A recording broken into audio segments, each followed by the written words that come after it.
Good morning, everyone. This is going to be an episode entitled Did the Mosaic Law Prohibit the African Slave Trade? Who started it? Who authorized it? And a sub question I have is Did Pauline apostasy from God's law justify the African slave trade? All right, so we're going to focus on the verse here in Exodus 21, verse 16. Anyone who kidnaps someone and sells him, or if he is found in his hand, he shall surely be put to death. That's God's law.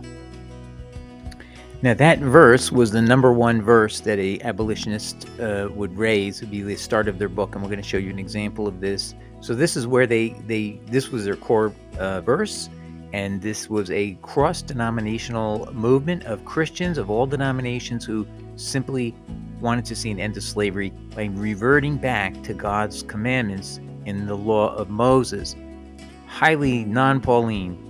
So I just want to emphasize, do you see, ladies and gentlemen, a crisis in the United States of America of huge proportions was about a country that did not follow God's law anymore, and it ignored it. And we're going to see how it actually originated. So we're going to ask the question, who started it, who authorized it? You'll see who it was.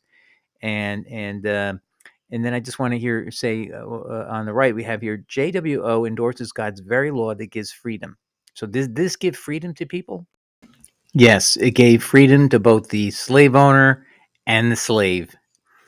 And Paul, though, derides any obedience to God's law as bondage. He says this in Galatians, that those who are the foolish Galatians want to be observing Sabbath and holidays and seasons and so on. And he says, why do you want to be in bondage again to the weak and beggarly elements? And the word elements is properly translated as celestial beings, because that's what it means in Greek and even in Hebrew thought. So Paul is saying the law isn't even been given by God. It was given by angels to Moses as a mediator. This is in Galatians 3:19 and 4:9-10. So in a Pauline world, you can't escape the slavery system that the United States had adopted, because you don't have any law against slavery. You don't have any law against kidnapping people and taking them from Africa and bringing them on ships and bringing them to become permanent slaves. So this is why God's law brings freedom. One of the reasons why it does, not just actual freedom, but it takes people who are disavowing their obligations to then submit to God's law. Even though that takes away your freedom to commit a crime of kidnapping, you're more free because you're free of sin. And that's what Jesus says in John chapter 8, is when you're a slave of sin, you're a slave. But Jesus says, if you follow me and become a disciple, you'll be free indeed. All right, so let's look at this.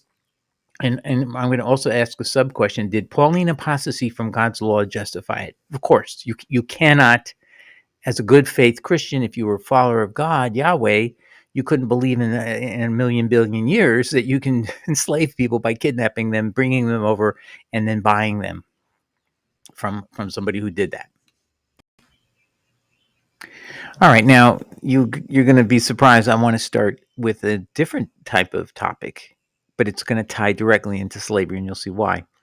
Her Majesty's kidnappers. In the 17th century, Nathaniel Giles had the right to conscript young singers. Now, the 17th century really means beginning from the year 1600 on. Okay, just so you know what that means.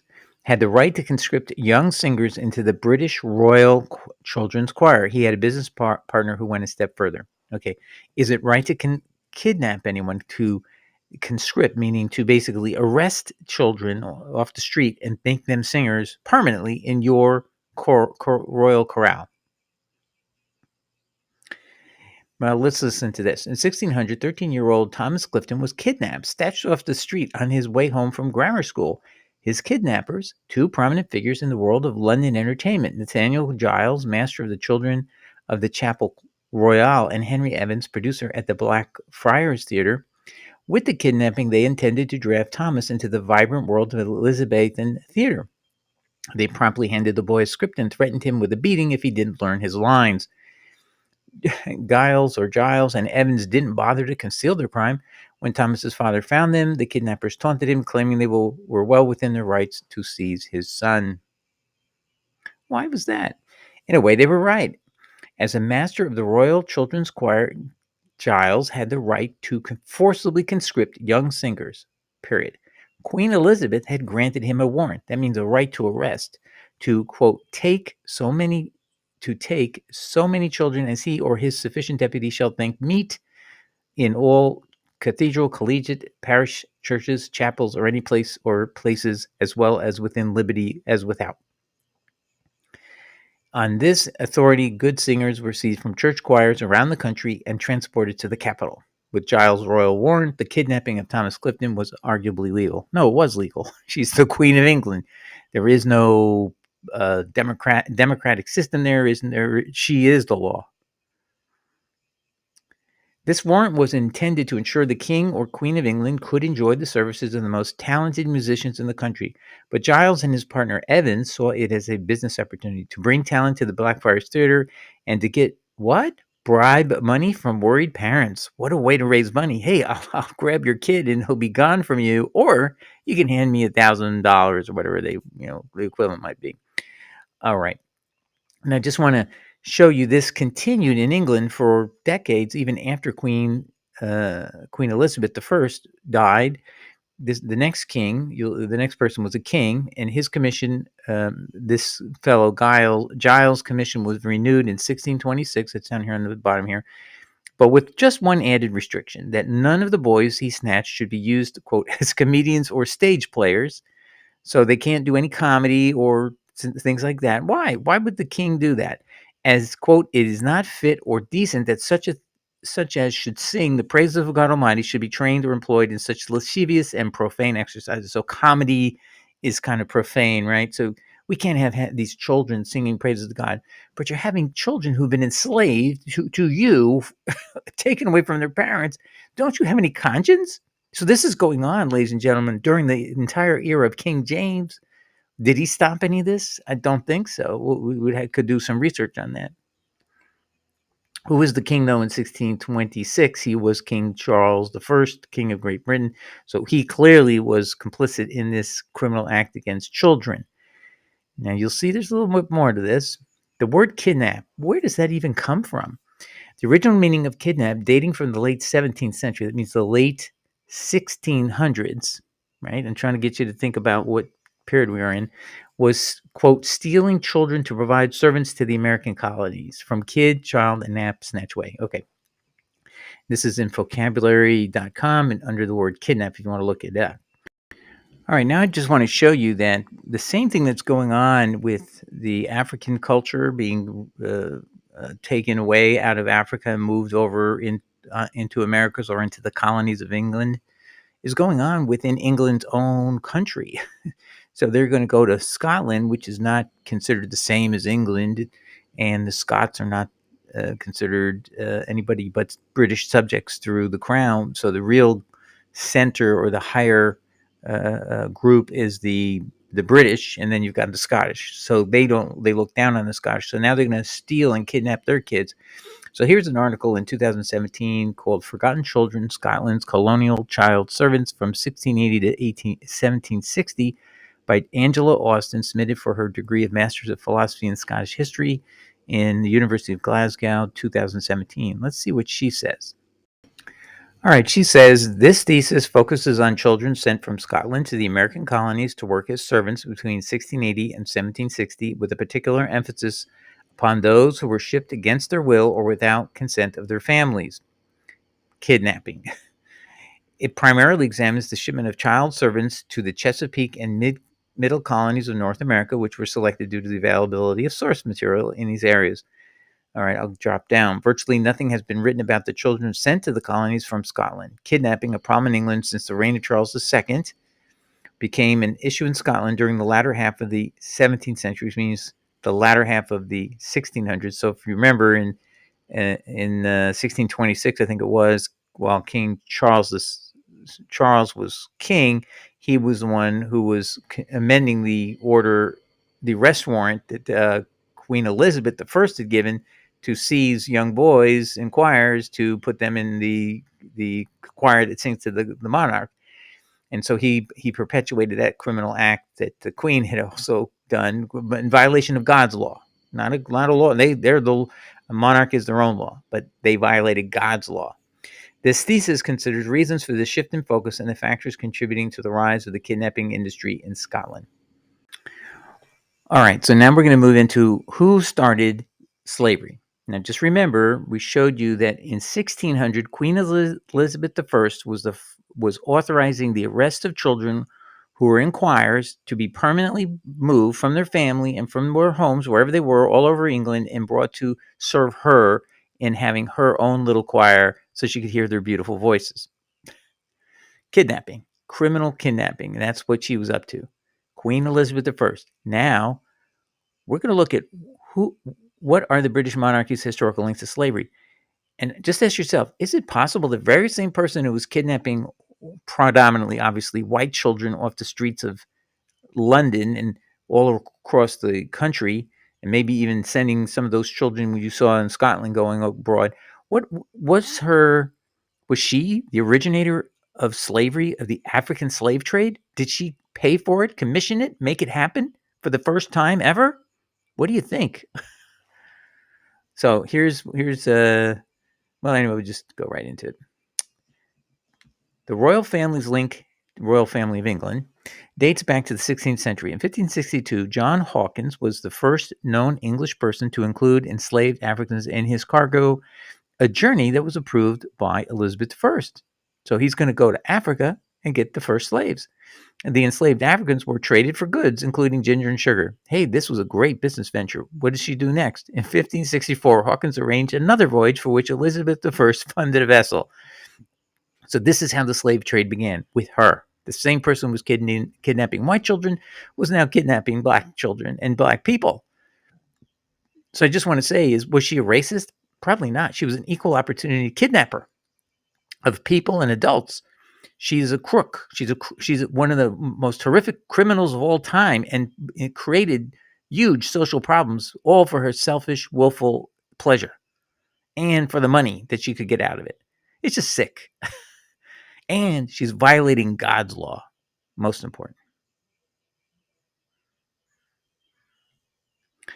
And just to remind you what happened 36 years later, we already read this to you, but in a master of the Royal Children's Choir had the right to forcibly conscript young singers. Why? Because Queen Elizabeth, the same lady who 36 years earlier had said, go ahead, Mr. Whatever, to Africa and do this, come back. Hey, that worked out great. I'll pay for your next ship. I mean, that's the lady who started the African slave trade. Same one. She gives a warrant to take so many children as he or his sufficient deputy shall think meet in all cathedral, collegiate, parishes, churches, chapels, and or any place or places as well as within liberty as without. All right. So I think that's a good reminder that slavery, unfortunately, is how can I put it? Is not, everybody wants to say that started from a racist attitude. Now, there's probably some racism to it, but how can you explain why white children are also equally being kidnapped? And I showed you they're also being shipped out of Scotland, of course, to the colonies. So she's an equal opportunity kidnapper. That's all I can say. Whether she had any racial motivation combined with this, or that became part of her rationale for why she was doing this, I can't read her mind, but I can look at her actions. Her actions are consistently evil against all peoples. And that's really important for people to understand. She was a person who was just an abominable monster. And yet she goes down in history as probably, considered innocent of everything. That's how everything is. Oh, history is always whitewashed by the victor. All right. Now, actually, Professor Corinne Fowler said, when you look at this evidence, how can the UK repair the damage it caused? Professor Fowler simply wants her to resign her office as queen. No. The correct answer is she in the UK have to be the obligors to any obligation of reparations. That's a common thing that's going on in the United States. Now we're feeling like, hey, we should distribute the obligation on all Americans to pay for the crime of the Crown of England. I don't think so. I think we should debate in these reparation hearings and these discussions about legislation. Why don't we whether we do or do not put this burden on innocent people in America who are not responsible for this, why don't we consider going after the Crown of England and suing them in International Court of Justice for a crime against humanity for having started the slave trade, and we can prove it went all the way back to Queen Elizabeth. And maybe we should also seek a reparations for all the children that we can document came from England, because there's records of all these people's names and the children they stole, I'm sure, because they're so organized, just like the Nazis kept track of every person they killed. I'm sure there's a record of all the children they kidnapped and brought to America. Let's find all the white children who were kidnapped, and let's find all the African people who were seized, and find reparations just for that are justified for each one of these individuals, but against the Crown of England. They shouldn't be going around in the life of luxury. The Queen and the King and all of them should be stripped of all their money till they paid the last farthing of obligation to all the blacks and the white people who they enslaved to their whims and their pleasures. That's what should happen. That's justice. That is absolute justice, because its money is coming from the same source and is benefited from all this criminal actions. But I digress. All right, so now we're going to progress to what happens in the United States. How do we emancipate, have an emancipation movement begin? And Lincoln is just the last person in a long period of advocacy by abolitionist groups. So let's look at the abolitionist movement a little bit. Christian abolitionism. This is a Wikipedia article. Although many Enlightenment philosophers opposed slavery, it was Christian activists attracted by strong religious elements who initiated and organized an abolitionist movement. Throughout Europe and the United States, Christians, usually from uninstitutional Christian faith movements, not directly connected with traditional state churches or nonconformist believers within established churches, were to be found at the forefront of the abolitionist movements.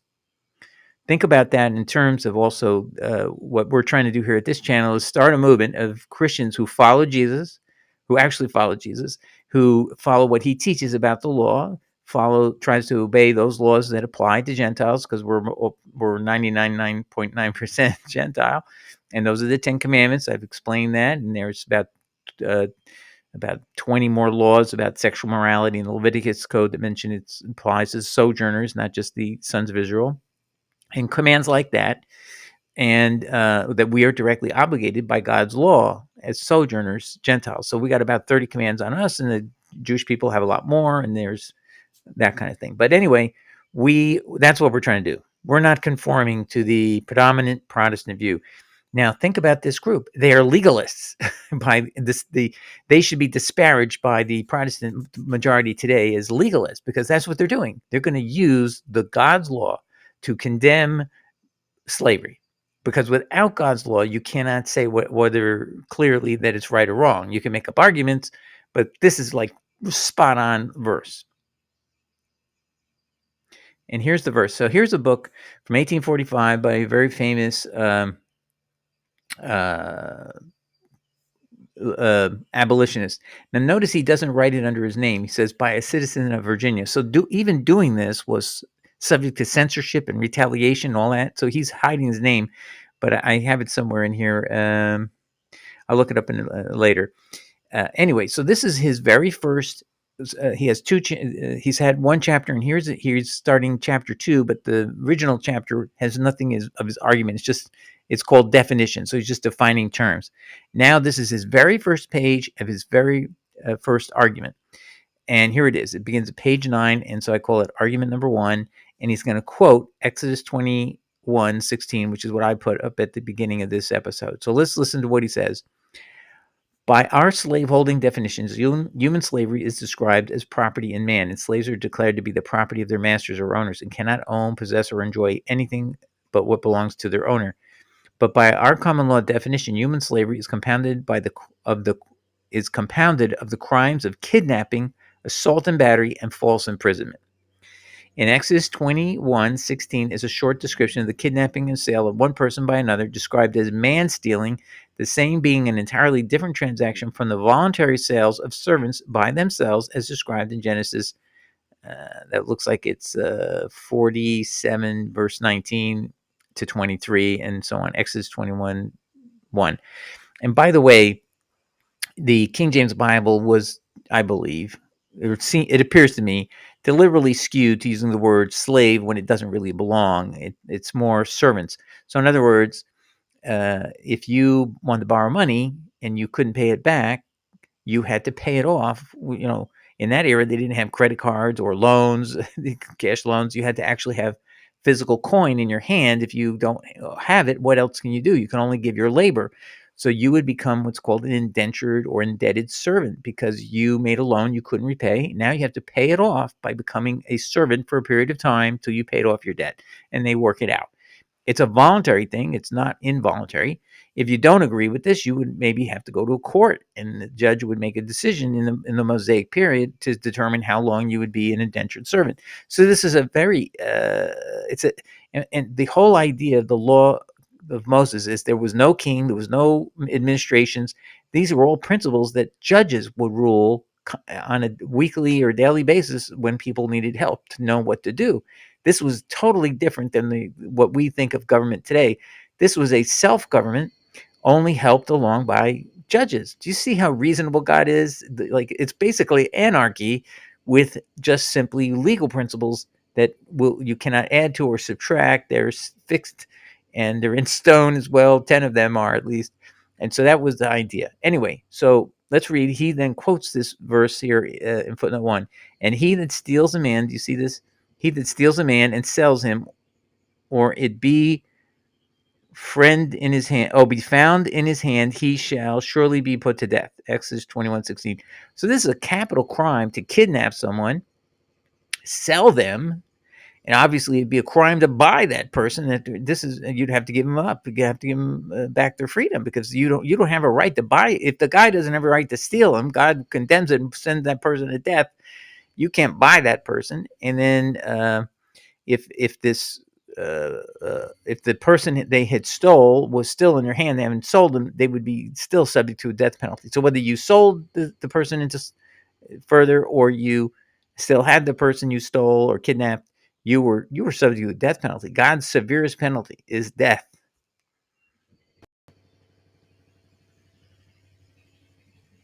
All right, now it's very well known what I'm telling you. The abolitionists use the Bible to support their cause. Here's an article by Rebecca Graff. And but she mentions what the argument was on the other side. The rebuttal argument to them was Leviticus 25, verse 45.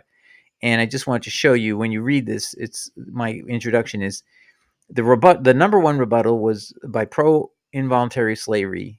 So if you wanted to say, hey, I can involuntarily enslave someone, they would cite this verse, Leviticus 25, verse 45. But if you read it, slavery is not even mentioned. And there is a right to all this is a right to adopt a child by a voluntary payment to the parents of a Gentile. That's it. So let's read the verse. Moreover, of the children of the strangers that do sojourn among you, of them shall you buy, and of their families that are with you, which they begat in your land, and they shall be your possession.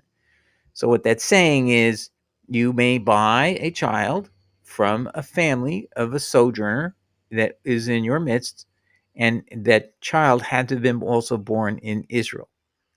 Okay, so these people are obviously dwellers, true sojourners. They've laid down their roots, and for whatever reason, they are willing to sell their child. Maybe they fell into poverty or whatever, and now they're willing to sell their child. And by the way, it's not saying adoption, so I should be careful of what I'm saying is that child would now belong in the house of another person. It doesn't say, like our modern adoption laws, that the original parents, could never have contact again with that child, or there'd be a secrecy between you and them. Obviously, probably never that could happen, because you're in tribal territories, and literally you're sharing, going to the daily well and all that. So this was maybe actually not that bad for a lot of Gentiles who fell into poverty. They could still see their child. They'll still the child will still know who they were, but on the other hand, the child is now being cared for and taken care of by someone else, and they would look up to their other new parents as their true parents. So I think this is but anyway, you can see the red herring. This has nothing to do with slavery. This has to do with adoption. And even to this day, people often have to pay to adopt. pay a lot of money to adopt in certain countries. Not in America, or usually we don't do that. But this is the Bible saying it's okay. Bible saying you can adopt and you can help pay money to the people. They have to consent. They have to want to do it, and they can ask for money for it. Okay. Pro-slavery voices also quoted scripture. Yeah. So here's what this article I just was mentioning here. This article, she's mentioning that pro-slavery voices use Leviticus 25:44-46, and I just read that to you. Okay. So that's that. And then this was rebutted by in the era of the abolitionist movement. Goodsell Buckingham wrote a book that basically debunked it, just like I did. I'm just echoing what he said. And let's go back to our first slide and ask the questions over again and see what the answers were. Did the Mosaic Law prohibit the African slave trade? Yes. Why? Because it's all based on kidnapping people. Who started this plan? It was Queen Elizabeth, using a gentleman in private business who she gave authority to do it. And then when it was successful, she commissioned his next ship and paid for the ship to go to Africa and pick up these slaves. And then, of course, you can look at the long term. After that, the British monarchy gets a lot of money and revenue from all the hard work of the slaves. And so on the backs of the slaves is built the British monarchy. Next, did Pauline apostasy from God's law justify it? Well, obviously, the abolitionist movement was sticking in the face of the predominant Christians of the South and saying, hey, look at this verse. It's right on point. You cannot kidnap a person and sell them, and you're subject to a death penalty. So they came up with this weak argument I showed you from Leviticus about adoption of a child, where you can buy the child from a Gentile parent. That's not involuntary servitude. That's not slavery. The child is not a slave. The child is going to grow up as another person's child and be a free person and be part of that other child, of that other family. But hopefully, I'm assuming there was no restriction so that the old family, the original family, couldn't communicate and talk to the child. So literally, it was a matter of just giving a child a different life in a different family. It wasn't to be a slave of anybody. So they were abusing scripture in that regard. But really, it was so weak. Did they really believe that? The only obvious thing that even the Queen of England is relying upon is there is no God's law that she has to follow. She can do whatever she wants. She can kidnap children.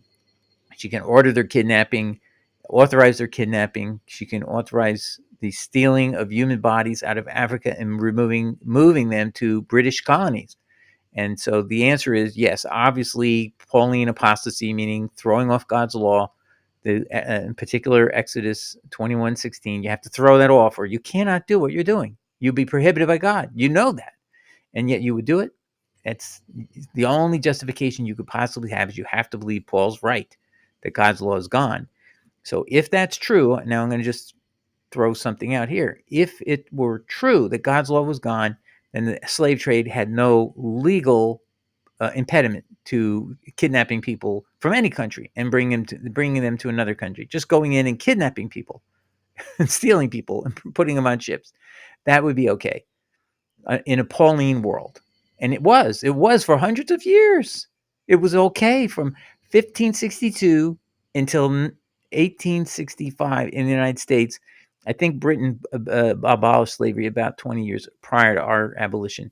So, but in terms of the United States, it's like how many years? That's 300 years. The United States, from its colonial period to 1865, had 300 years of legalized slavery begun by a woman called Elizabeth I. And we can also see Elizabeth I was an equal opportunity destroyer of lives, kidnapping children for her little choir, kidnapping Africans from Africa and bringing them to the colonies to serve her whims. But our primary point here is that God's law, when you disregard it, will lead to the kind of injustices and sorrow and pain and suffering that the African race went through when they were exported illegally against their will from their countries of their place of origin in Africa and were brought into the colonies. And the same injustice happened to the children of Scotland who were forcibly taken away from their families, their mother and father, and brought over into the colonies in order to serve the British Empire. And so these are equally, I mean, the slave trade is even more barbaric, but also the kidnapping of children and taking them away from their parents, as the British Crown did, is also a very serious offense against. It's a crime against humanity. So what are we going to do? We've got to tell people, we need to say, hey, the Mosaic law is from God. We need, if our leaders are not following God's law anymore, we need to tell them, you're not following God's law. And it may depend where, but it has to be on point, just as on point as Exodus 21:16. And there are some things I think today that God's law definitely can be used effectively. But the other thing here is that, that's just our government, and it's hard to change anything's happening. We need to use it in our own life. So it's easy to point fingers at the government or some business or whatever, and it's doing something you don't like, and here's God's law. But you know what? You should do it for yourself too. You should point at God's law and say, I don't want to do it because I'm going to be, you're going to do something wrong. You could do something horrific to other people because if you have no restraint from God's law, you'll do exactly what Queen Elizabeth did, and the British monarchy did ever since she began this in the 1560s. She's the one who started it. She created this horrible system of slavery. And therefore, we need to realize that her unrestraint, her lack of restraint, even though she's going to church and hearing all about these God Almighties, praises of God, that's what she says. She was willing to kidnap children to say that to sing those songs. It's just, how could she not see the incongruity between what she's doing and her desire to hear hymns being sung by a choir of kidnapped children? How could she not see the incongruity? Because she thought God's law doesn't apply. She doesn't have to read Exodus 21:16. She could do whatever she wants. That's kind of license is what we need to get rid of in this country. We need to listen to the 10 Commandments. There's 20 more commands in the Levitical section on sexual morality. We need to get back to those basic principles and for our own life. Just at least we don't have to make our country change. We have to change inside. That's it. If we don't change inside, it doesn't matter what our laws are. If we change inside, we've changed. We don't need a law. See, it's the whole point of God's law is God did not have any legal administration like we have in the United States, like presidents and elective offices. It was simply judges running the country, literally running the law. Just had the law. They didn't need a king. They didn't have any monarchy. They operated this way for hundreds of years. It's in the book of Judges. And that's what God's preference was, to have no king. He was going to be the king, the direct king, through the law that he had given Moses and through the judges operating and executing his will by punishing those who offended the law and releasing those who were innocent under those principles. So we need to get back to that in our personal life, to let God's law imbue us, fill us, and give us direction to our life, on top of all the great principles that Jesus gives us in the New Testament or New Covenant Scripture. Okay, I hope that helps everybody. Ciao. Bye.